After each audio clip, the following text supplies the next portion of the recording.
ఒకనాటి సీమలో భద్రమహంకాళి పుట్టి పల్లెల పట్నాల పాడు చేసేను.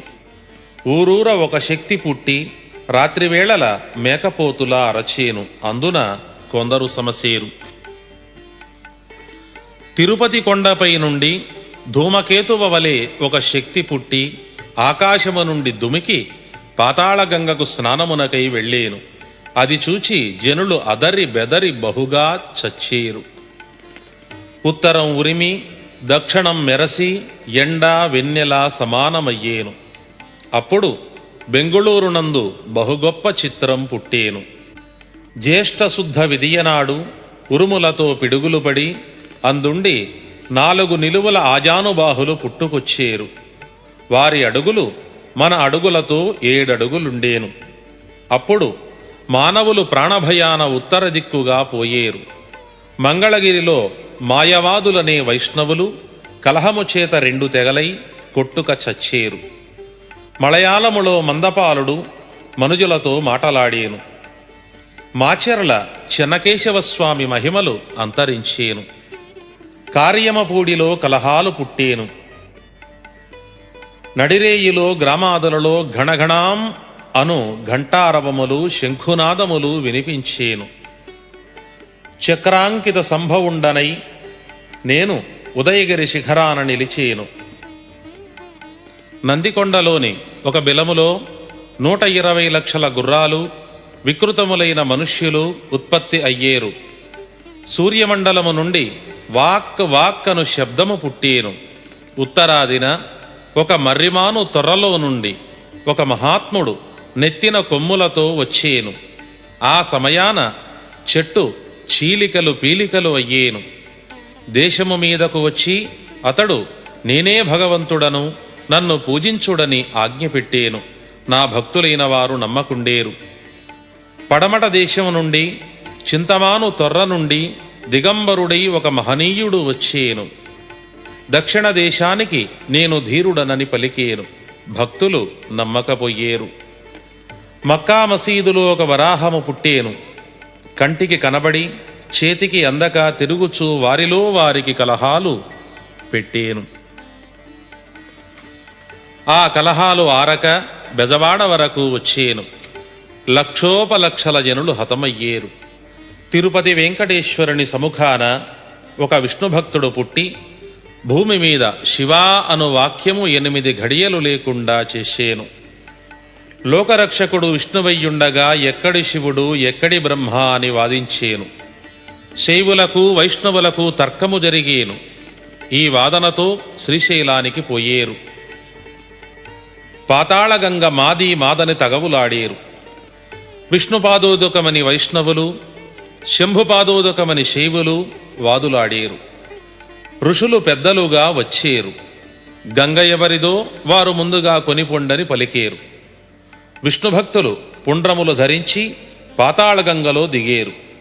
అంతా పాతాళగంగ వెనకకు పోయి అదృశ్యమయ్యేను.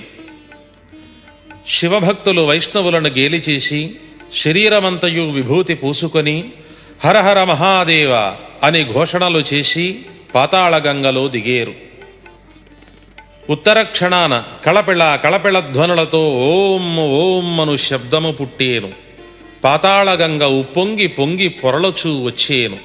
బెజవాడ కనకదుర్గ ముక్కుపోగును అంటేను. భూమి కుమ్మరసారె వలె గిరగిరా తిరిగేను. ధరణీతలము తలక్రిందులయ్యేను. దొమ్మరివారు దొరలయ్యేరు, దొడ్డవారు తొలగేరు. నా భక్తులు నా కాలజ్ఞానమును విని తరించేరు. ఈ కాలజ్ఞాన వాక్యములు నిత్యము ఎవరు శ్రవణం చేయుదురో వారికి ఇహపర సౌఖ్యములు చేకూరేను. ఇంకనూ కొన్ని కాలజ్ఞాన వాక్యములు ఆలకించండి. 18 వర్ణముల వారు మేకమాంసము తినేరు. గరిమరెడ్డి అచ్చమ్మగారి వంశము నిర్వంశమయ్యేను. ఆమె ఆలమందలు అణగారిపోయేను. ప్రపంచాన పతిభక్తి పాడయ్యేను. పతివ్రతా ధర్మము అణగారిపోయేను. ఈ కాలజ్ఞాన వాక్యం గురించి ఈ మధ్యన జరిగిన ఒక విషయం వివరణ కోసం వినండి. మన భారతదేశ మహిళా సంఘం వారు కొందరు ఇతర దేశపు స్త్రీ జీవన విధానాలను అధ్యయనం చేయాలనుకొని అమెరికా వెళ్ళారట. ఆ దేశంలో ఒక చోట మన వాళ్ళు కారులో వెళుతూ ఉండగా రోడ్డు ప్రక్కన ఉన్న శ్మశానంలో ఒక సమాధి వద్ద ఆ దేశపు స్త్రీ ఒకతే విసనకర్రతో విసురుతూ సేవ చేస్తూ కనిపించిందట. ఆవిడ వివరాలు తెలుసుకుని వ్రాసుకుందామని వెళ్ళి ఆమెను ఇంటర్వ్యూ చేశారట. అమ్మా, నీ పేరేమిటి? ఈ సమాధి ఎవరిది? ఎందుకు దీనికి విసురుతున్నావు అని అడిగారట. అందుకు ఆవిడ, ఇది నా భర్త సమాధి, ఈరోజు ఉదయమే మరణించాడు, ఇప్పుడే సమాధి కట్టి వెళ్ళారు అని చెప్పిందట. అది విని మన వాళ్ళు ఆశ్చర్యంతోనూ ఆనందంతోనూ ఉబ్బి తబ్బిబ్బయ్యారట. అమ్మా, మా భారతదేశంలో పూర్వం సతీ సావిత్రి, సతీ అనసూయ, సతీ అరుంధతి, సతీ సులోచన వంటి ఉత్తమ ఇల్లాళ్ళు ఉండేవారట. వారైనా భర్తలు బ్రతికి ఉండగా మాత్రమే సేవలు చేశారు, కానీ నీలాగా చనిపోయిన భర్త సమాధికి సేవలు చేసిన వారు, చేస్తున్నవారు ఎవరూ లేరు. కనుక నీ పూర్తి వివరాలు తెలియజేస్తే మా దేశంలో గొప్పగా చెప్పుకుంటాం, పేపర్లలో వేయిస్తాం అన్నారట. అది విని ఆ మహా ఇల్లాలైన పతివ్రతా శిరోమణి ఇలా అన్నదట. అమ్మలారా, మీరు అన్నమాట నిజమే, కానీ నా భర్త చనిపోతూ ఒక వీలునామా రాశాడు. దానిలో ఒక షరతు విధించాడు. ఏమనంటే, నా సమాధి పూర్తిగా ఆరిపోయే వరకు వేరొక పెళ్లి చేసుకోవద్దని, త్వరగా ఆరిపోతుందని విసురుతున్నా అన్నదట. ఇక పతిభక్తికి తావెక్కడ ఉంది? సూర్య చంద్రాదులు ఉన్నంత వరకు అచ్చమ్మ కట్టించగా అందు నేను ప్రతిష్ఠించిన శివలింగమునకు నిత్యపూజలు జరిగేను. భక్తి జ్ఞాన వైరాగ్యములు సోమరులకే అను వితండవాదము పుట్టేను. భక్తి కలిగిన వారే ఒత్తులై నిలచేరు. కాశీలో ఘనమైన భక్తులు ఉండేరు. జితేంద్రియులు ఆయుధముల చేత చచ్చేరు. అడవులు అంతయు శూన్యమై భూమిపై అరాచకము పెరిగేను. ఒక ఆవునకు 5 శిరస్సులతో 2 యోనులతో దూడ పుట్టేను. ఒకటి ఆవు యోనిగాను, ఒకటి మానవ యోనిగాను ఉండేను. పోతులూరి వారి భక్తులు జ్యోతులై వచ్చేరు. జగన్నాయకులు జడలు పెంచుకొని వచ్చేరు. నాచే చెప్పబడిన 12 మంత్రమును 12,000 జపించిన వారికి నా దర్శనము స్వప్నమున కలిగేను. చిన్న పట్టణాన ఒక బ్రాహ్మణుని గృహమందు 7 సంవత్సరాల బాలికకు ఒక మగ శిశువు పుట్టేను. ఆ శిశువునకు 4 హస్తములు, 3 కాళ్ళు, శిరమున కొమ్ము ఉండేను.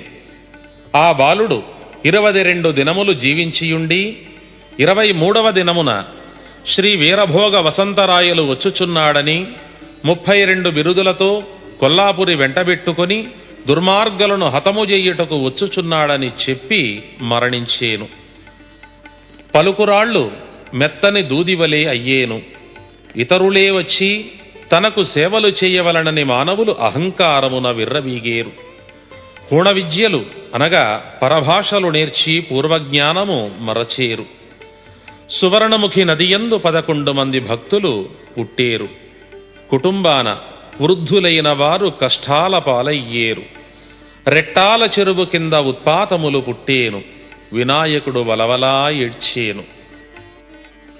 గండికోటలోని ముండమోపులంతా ముదముతో కర్నూలు చేరుకునేరు. గోలుకొండ క్రింద బాలురు పట్నాలు ఏలేరు. తల్లిదండ్రులకు తిండి పెట్టేది తలబరు అనిపించేను. దేవక్రియలు పితృక్రియలు నడుపక శ్రద్ధావిహీనులయ్యేరు. దీని గురించి చిన్న వివరం విందాం. దేవక్రియలు అనగా దైవ పూజలు, వ్రతాలు, ఉపవాసాలు, ఆచారాలు మొదలైనవి. కృషితో నాస్తి దుర్భిక్షం, జపతో నాస్తి పాతకం అన్నట్లుగా నిత్యము కష్టించి శ్రమ చేసేవాడిని కరువు బాధించదు. నిత్యము దైవపూజ చేసేవారిని పాపకర్మ పీడించదు. నిత్యం దైవారాధన చేయటం వలన మనశ్శాంతితో బాటుగా దైవంపై భక్తి కలుగుతుంది. భక్తి వలన పాపం చెయ్యాలంటే భయం కలుగుతుంది. అందువలన ధర్మబద్ధమైన జీవన విధానం కలుగుతుంది. కనుక ప్రతి ఒక్కరికి నిత్య దైవారాధన 10 నిమిషాలైనా ఉండవలెను. పితృక్రియలు అనగా మరణించిన తల్లిదండ్రులకు శ్రద్ధతో మనం అర్పణ చేసే పిండ ప్రదానాది శ్రాద్ధ కర్మలు అని భావం. మనం మన తల్లిదండ్రులను ఏ విధంగా గౌరవించి పూజిస్తామో ఆ పద్ధతిని శ్రద్ధగా పరిశీలించి మన సంతానం కూడా అదే విధానంగా మనను చూస్తారు.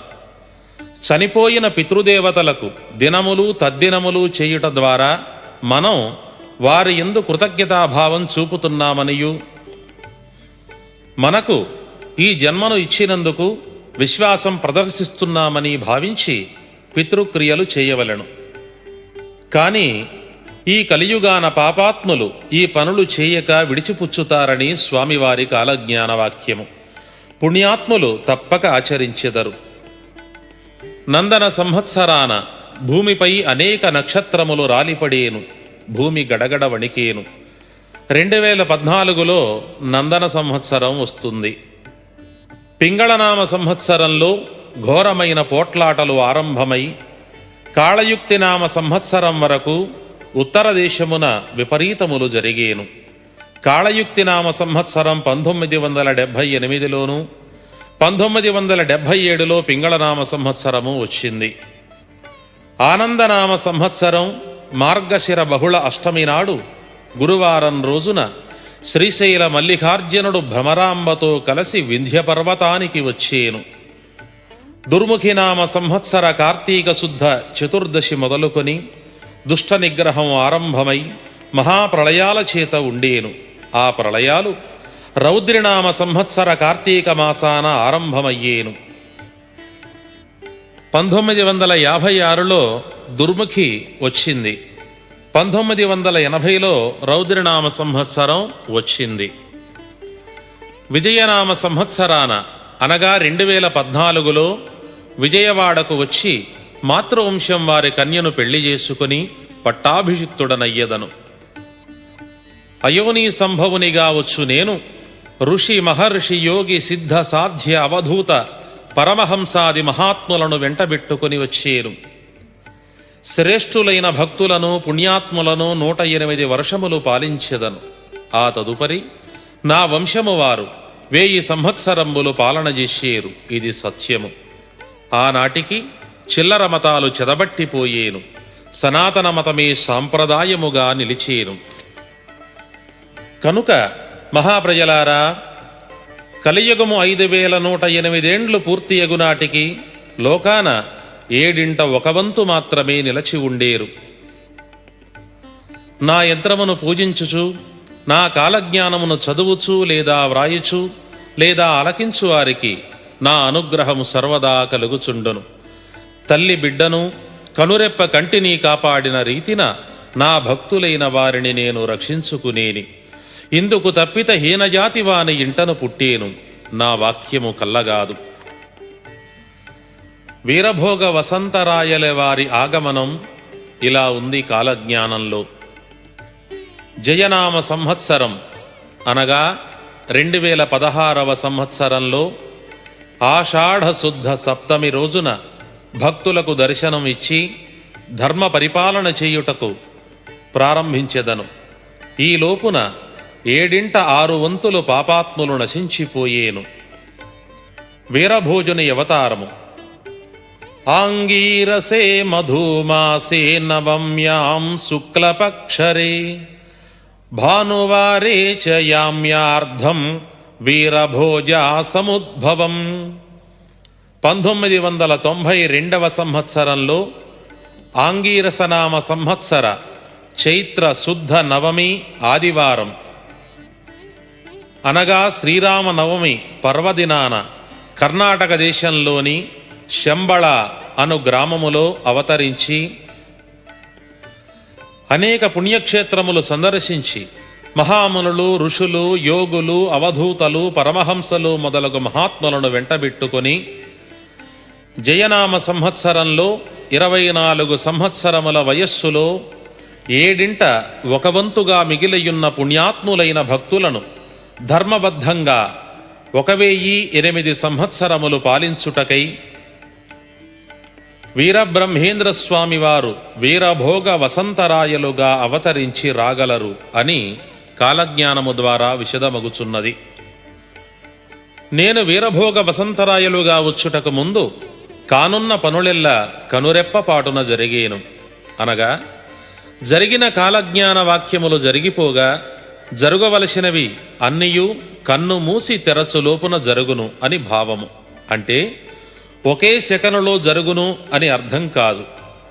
రాత్రియందు నిద్రించుటకు ముందుగా ప్రశాంతముగా ఉన్న ప్రపంచం తెల్లవారి కన్ను తెరచి చూచే వేళకు భీభత్సమై ఉంటుంది.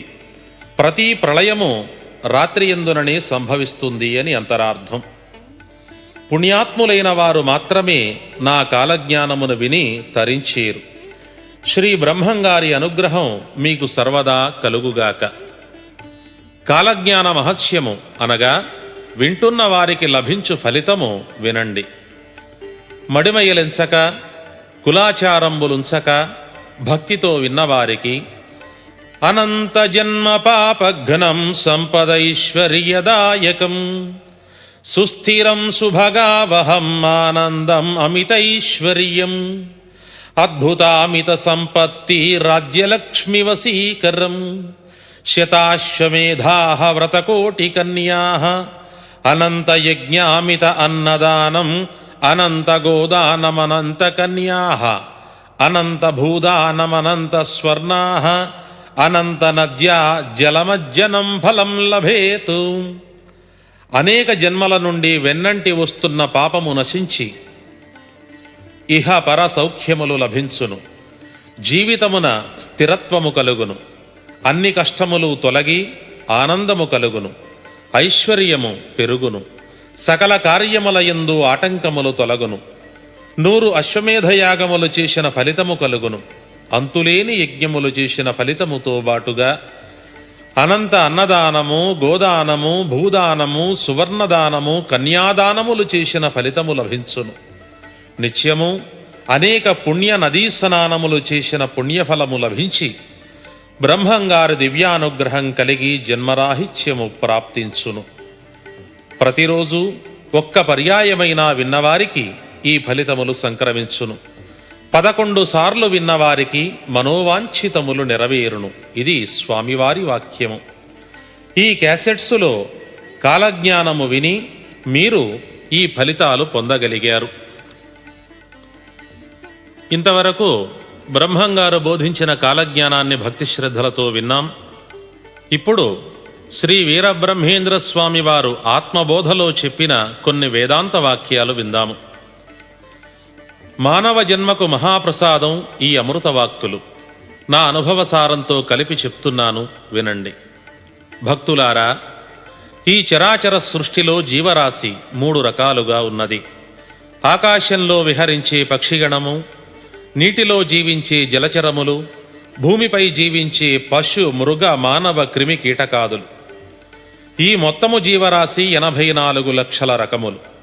ఒక్కొక్క రకమునకు మరలా కొన్ని కోట్లు జన్మలు ఉత్పత్తి జరుగుతూ ఉంటాయి. పునరపి మరణం పునరపి జననం పునరపి జనని జఠరేశయనం అని శ్రీ ఆదిశంకరుల వారు చెప్పినట్లుగా ప్రతి జీవుడు అనేకసార్లు పుట్టుచున్నాడు. పుట్టిన ప్రతిపర్యాయము మరణించుచున్నాడు. మరలా జన్మించుటకై తల్లి గర్భమున ప్రవేశించుచున్నాడు. జాతస్య మరణం ధ్రువం ధ్రువస్య మరణం జాతః. పుట్టిన వానికి చావు తప్పదు. మరణించిన వాడు తిరిగి జన్మించక తప్పదు. ఇది జగత్తు ధర్మము. జగత్తు అనగా అర్థము దానియందే దాగి ఉన్నది. జ అనగా జన్మించునదనియు, గత్ అనగా గతించునది అనగా మరణించునదనియు అర్థము. అట్టి ఈ కోటానుకోట్ల జీవరాశిలో మంచి చెడుల విచక్షణా జ్ఞానము, నిగ్రహానుగ్రహము కలిగిన మానవ జన్మ ఉత్తమమైనది. ఈ మానవ శరీరము ద్వారా జీవుడు ప్రయత్నముతో మోక్షమును పొందగలడు. మోక్షము అనగా ముక్తి, జన్మరాహిత్యము. జననం మరణం అనే బంధముల నుండి తప్పించుకొనుటయే మోక్షము.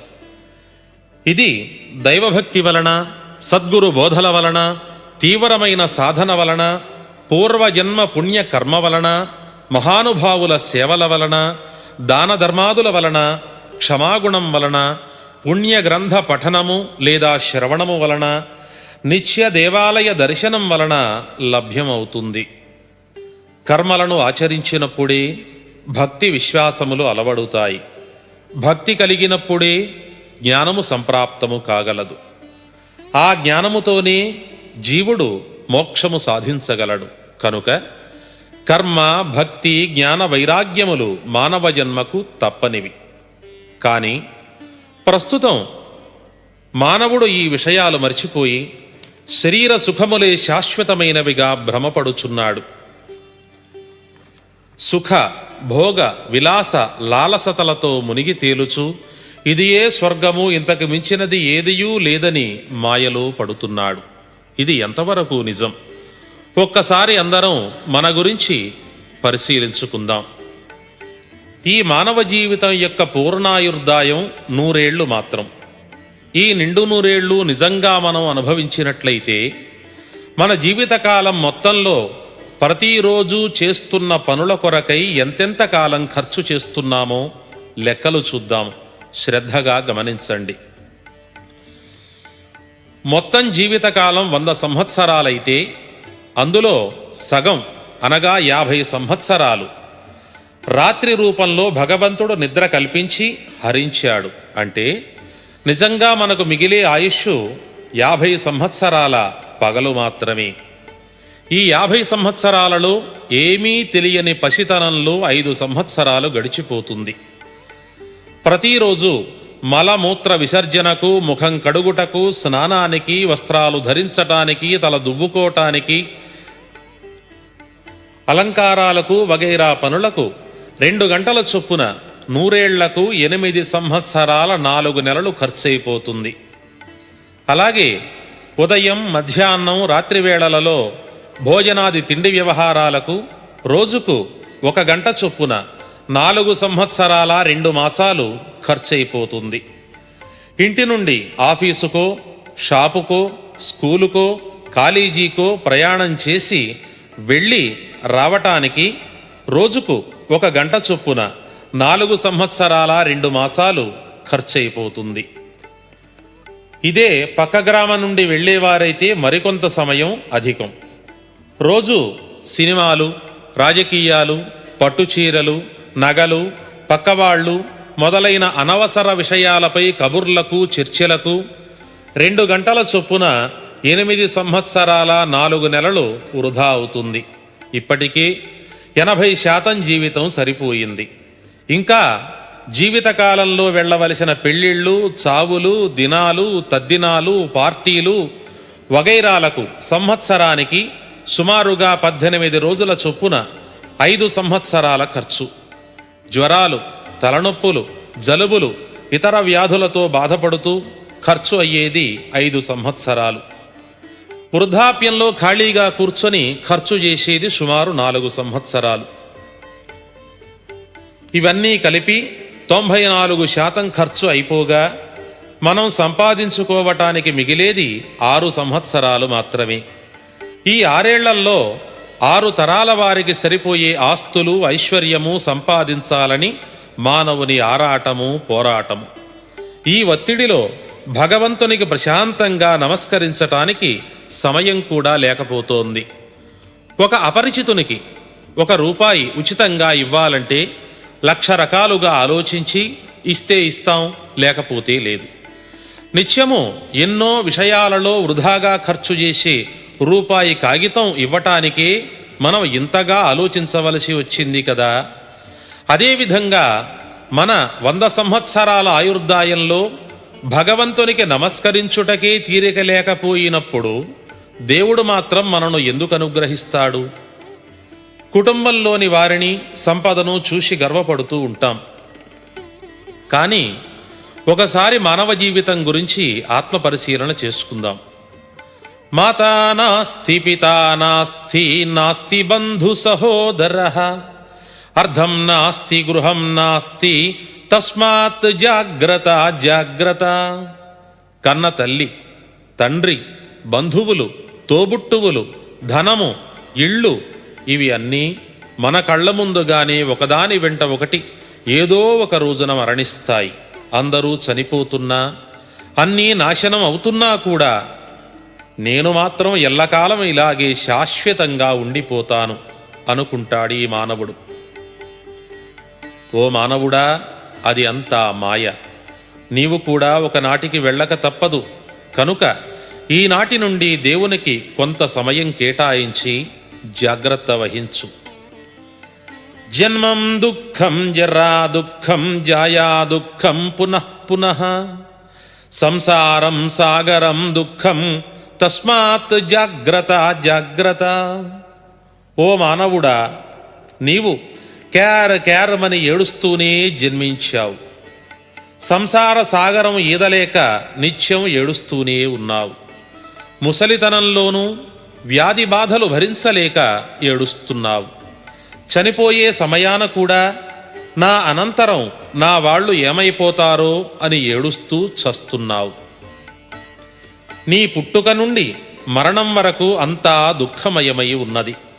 ఒక్క దైవ సన్నిధిలోనే నీకు శాంతి ప్రశాంతి.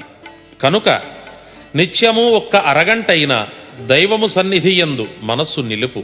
అదే నీకు సర్వదా సుఖము సంతోషము రక్షణ ప్రసాదిస్తుంది. భోగాలలో కాదు, భక్తిలోనే ఆనందం ఉంది. ఆచరించి తెలుసుకో. భోగే రోగభయం రూపే జరాద్భయం విత్తే నృపాలాద్భయం బలే రిపుభయం శాస్త్రే వాదభయం గుణే ఖలభయం అన్నట్లుగా భోగములలో మునిగి తేలువానికి రోగముల వలన, అందమైన వానికి ముసలితనము వలన, ధనవంతునకు ప్రభుత్వము వలన, బలవంతునకు శత్రువు వలన, శాస్త్రజ్ఞునకు వాదన వలన, గుణవంతునకు దుర్మార్గుని వలన ఎప్పుడూ భయము తప్పదు. లోకమన భయము లేనివాడు భక్తుడు మాత్రమే. కనుక శ్రీమన్నారాయణవతారుడైన బ్రహ్మంగారిని నిత్యము సేవించి సుఖించి తరించండి. స్వామి అనుగ్రహం మీకు సర్వదా కలుగగలదు. భక్తులారా, బ్రహ్మంగారి దివ్యానుగ్రహం పొందిన వారికి ఏ భయము లేదు, రాదు. సకల సుఖములు మోక్షము లభించును. శ్రీ స్వామివారి అనుగ్రహం పొందు విధానము బ్రహ్మంగారి మాటలలోనే తెలుసుకుందాం. సాంద్ర సింధు వేదే వీర బ్రహ్మ గురుయంత్ర సహిత నిత్యం నామ పారాయణార్చన యంత్రస్థానే ధ్యానమాప్నోతి తక్షణత్ పతిత పావనాః అనంత యజ్ఞామిత అన్నదానం అనంత గోదానమనంత స్వర్ణాః అనంత పుణ్యాఫలం లభేతు. అనగా కాలజ్ఞానమును బ్రహ్మంగారి యంత్రమును నిత్యము ఓం హ్రీం శ్రీం క్లీం శివాయ బ్రహ్మణే నమః అను ద్వాదశాక్షరీ మంత్రముతో ఎవరు భక్తిగా పూజించగలరో వారికి నా అనుగ్రహము శీఘ్రముగా కలుగును అని స్వామివారే స్వయంగా సెలవిచ్చి ఉన్నారు. దైవానుగ్రహం పొంది ఆయురారోగ్యములతో జీవించుట కంటే మనకు కావలసినది ఏముంటుంది? అందుచేత మీరందరూ వెంటనే స్వామివారి పూజను ఏదైనా ఒక సోమవారము రోజున ప్రారంభించండి, తరించండి. ప్రతి సంవత్సరం మే నెలలో బ్రహ్మంగారి ఆరాధన జరుగుతుంది. కడప పట్టణం నుండి బ్రహ్మంగారి మఠానికి డైరెక్ట్ బస్సులు కలవు. బ్రహ్మంగారి జీవసమాధిని జీవితంలో ఒక్కసారైనా దర్శించి తరించండి. మానవులందరిలో భక్తిభావాన్ని పెంచాలన్న ఉద్దేశంతో కాలజ్ఞాన ప్రచారం కోసం వినిపించిన ఈ వచన కాలజ్ఞానము 2 భాగములు విన్న మీకు శ్రీమద్ విరాట్ పోతులూరి వీరబ్రహ్మేంద్ర స్వామి వారి అనుగ్రహము సర్వదా కలుగుగాక. ఓం తత్సత్. మంగళం గురుదేవాయ మహనీయ గుణాత్మనే ప్రకృతాంబ తనూజాయ వీరబ్రహ్మాయ మంగళం. హరి ఓం. భద్రం కర్ణేభిః శృణుయామ దేవాః భద్రం పశ్యేమాక్షభిర్యజత్రాః స్థిరైరంగైస్తుష్టవాగంసస్తనూభిः వ్యసేమ దేవహితం యదాయుః. సవితా పశ్చాదాత్ సవితా పురస్తాత్ సవితోత్తరాత్తాత్ సవితాధరాత్తాద్ సవితా నః సవితు సర్వతాతిం సవితా నో రాసతాం దీర్ఘమాయుః. ఓం తచ్చం యోరావృణీమహే గాతుం యజ్ఞాయ గాతుం యజ్ఞపతయే దైవీం స్వస్తిరస్తు నః స్వస్తిర్మానుషేభ్యః ఊర్ధ్వం జిగాతు భేషజం శం న అస్తద్విపదే శం చతుష్పదే ఓం శాంతి శాంతి శాంతి.